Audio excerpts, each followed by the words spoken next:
అంటే ఇప్పుడు ఏదైనా ఒక ప్లాట్కు తీసుకున్నాం అనుకోండి, పూర్వీకుల దగ్గర నుంచి అనువంశికంగా సంక్రమిస్తున్నటువంటి ఆ ఫ్లాట్ అనుకోండి, దానికి ఏ డాక్యుమెంట్స్ మనం చూడాలి? అంటే దాంట్లో ఎవరెవరు సైన్ చేస్తే ఆ ప్లాట్ కొనేవారి సొంతం అవుతుంది అంటే ఏం చెప్తారు? వాళ్ళ కుటుంబ సభ్యులు వచ్చి అగెనెస్ట్గా ఏదైనా కేసు వేయకపోతే హ్యాపీగా అమ్ముకోవచ్చు, హ్యాపీగా ఆ పర్సన్కే చెందుతుంది. ఎవరైతే ఇంటి వారసులు ఉన్నారు. లేదు అందులో 3-4 మెంబర్స్ ఎక్కడో ఉండి వాళ్ళ మీరు రేషన్ కార్డులో చూస్తే తెలిసిపోతుంది, లేదా లింక్ డాక్యుమెంట్లో చూసినా తెలిసిపోతుంది. అంటే అప్పుడు రేషన్ కార్డు లేదు కదా, అందులో డాక్యుమెంట్ ఎవరు ఎంతమంది అబ్బాయిలు ఉన్నారో తెలిసిపోతుంది. సో అందులో లేకపోయినా కేసెస్ అనేది ఫైల్ చేసి ఉంటారు, ఇది నా ప్రాపర్టీ అని. అట్లీస్ట్ 12 ఇయర్స్ వరకు ఎవరు రాకపోతే ఆ ప్రాపర్టీ ఆ పర్సన్ అవుతుంది. ఇప్పుడు ఇంటిలో పెద్ద కొడుకు ఉన్నాడు అనుకోండి, చిన్న కొడుకు ఎక్కడ ఉన్నాడు, ఈ పెద్ద కొడుకు మీద రాసిండ్రు, ఆ 12 ఇయర్స్ వరకు ఎవరు అబ్జెక్షన్ చెప్పకపోతే పెద్ద కొడుకే చెందుతుంది. సో అంతలోపు ఎవరైనా వచ్చి కేసులు వేసిన వాళ్ళు ఉంటే మీరు వెబ్సైట్లో చెక్ చేసుకోవచ్చు, క్లియర్గా ఉంటుంది. రీసెంట్గా ఒక కస్టమర్ ఒక చోట ఒక ప్రదేశంలో ఒక ప్లాట్ కొన్నాడు. అయితే ఆ ప్లాట్ అమ్మిన వ్యక్తి ఎవరైతే ఉన్నారో ఆయనకి అది అనువంశికంగా వాళ్ళ పూర్వీకుల దగ్గర నుంచి సంక్రమించినటువంటి ఒక భూమి అది. అయితే అది ఒక కస్టమర్ కొన్నాడు. అయితే ఎవరైతే అమ్మారో వాళ్ళ మనవడు వాళ్ళ కొడుకు దాంట్లో సైన్ చేయాలి.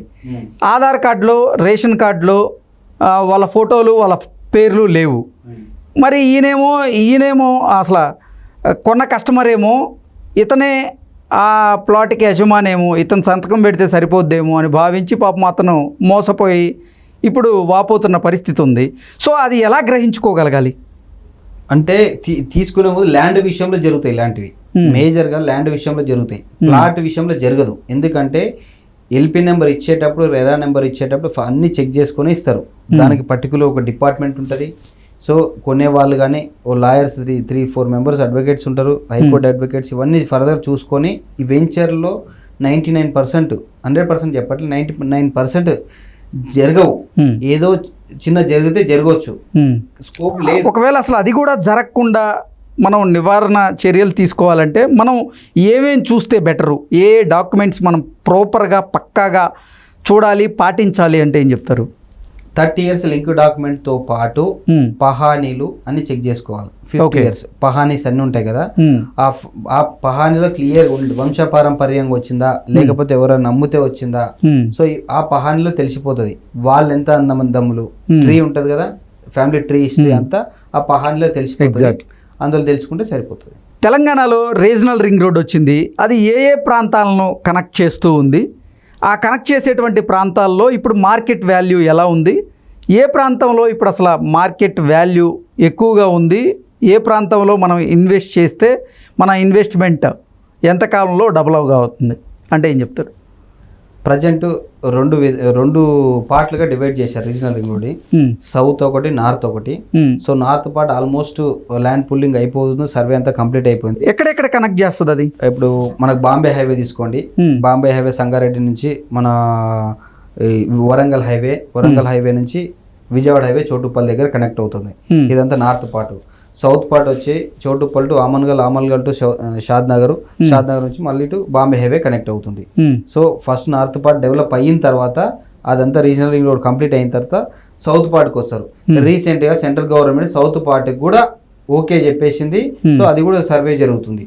సో నార్త్ పార్ట్ లో ప్రజెంట్ ఇమ్మీడియట్ గా 2 ప్లేసెస్ లో వర్క్ స్టార్ట్ అవుతుంది. బాంబే హైవే కూడా స్టార్ట్ అవుతుంది, చోటుపల్లి దగ్గర కూడా స్టార్ట్ అవుతుంది, చోటుపల్లి దాటిన తర్వాత.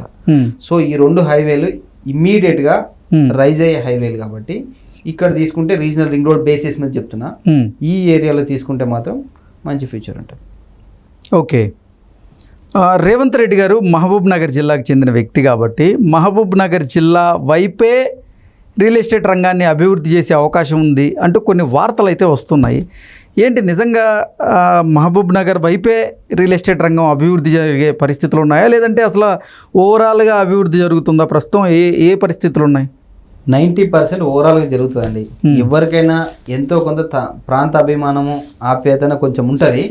సో నేను అనుకోవడము శ్రీశైలం హైవే కొంతవరకు డెవలప్ అవుతుంది ఒక సీఎం రేవంత్ రెడ్డి వల్ల. నేను కూడా సీఎంని అన్నట్టు వాళ్ళ ప్రాంతానికి ఏదో అట్లీస్ట్ ఎంతో కొంత ఎక్కువ చేయాలి కాబట్టి ఆ ఏరియా కొంత స్పీడ్ అవుతుంది వరకు.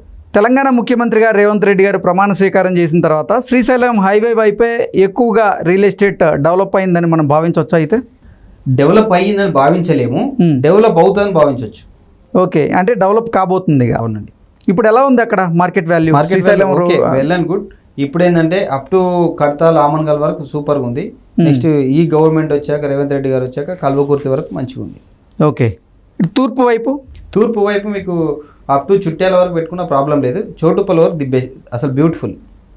చోటుపల్ వరకు అసలు మీకు డోకలేదు. చిట్యాల వరకు ఇంకా ఈ హైవేకి మర్చిపోండి, డెవలప్ అవుతుంది, 100% డెవలప్ అవుతుంది. ఎందుకంటే 2 తెలుగు రాష్ట్రాలకి main connectivity Vijayawada highway.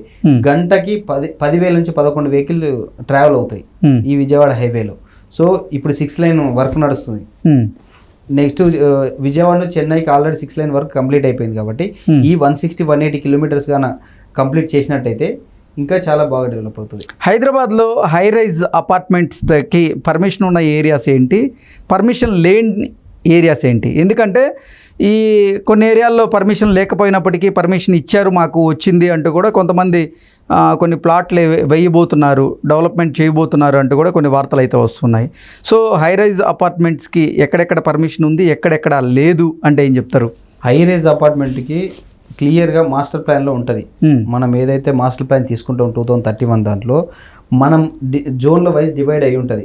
R1, R2, R3, R4 commercial zone, residential zone అన్ని క్లియర్ ఉంటాయి. కన్జర్వేషన్ జోన్, ఇవన్నీ ఒక 45 జోన్లు ఉంటాయి. ఇది పెద్ద టాపిక్ ఇది.